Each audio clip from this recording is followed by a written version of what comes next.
Did you know that over 80% of hacking related breaches are caused by weak or stolen passwords? That means the thing we rely on the most to keep our online accounts safe, authentication, is actually one of the biggest reasons we get hacked. Welcome to Tech Explained. Today we're breaking down why authentication is broken and what can be done about it.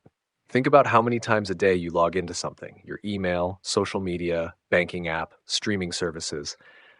Authentication is everywhere, and it's supposed to protect our digital lives. But here's the problem: it's outdated, inconvenient, and fundamentally insecure. For decades, passwords have been the go to method for authentication, but they're a disaster. People reuse passwords across multiple sites, create weak ones that are easy to guess, and often fall for phishing scams that trick them into handing over their credentials.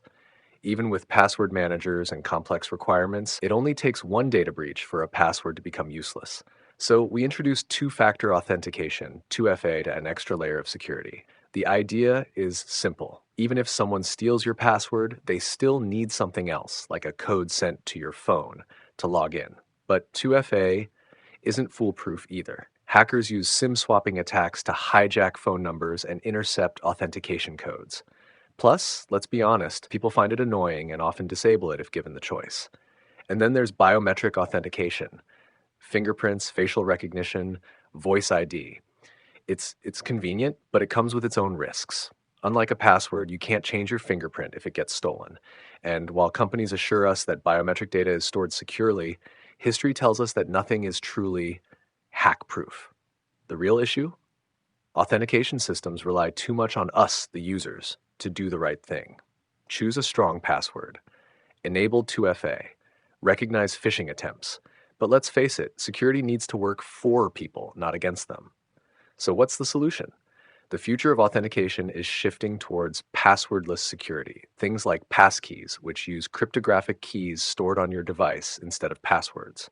Tech giants like Apple, Google, and Microsoft are already moving in this direction. And then there's behavioral authentication: systems that analyze how you type, move your mouse, or interact with your device to verify your identity passively. No system is perfect, but we're at a turning point where security needs to be both seamless and strong. Authentication as we know it is broken, but the way forward is already being built. What do you think? Are passwords on their way out? What authentication method do you trust the most? Drop a comment below and don't forget to subscribe for more deep dives into the tech shaping our world. See you in the next video.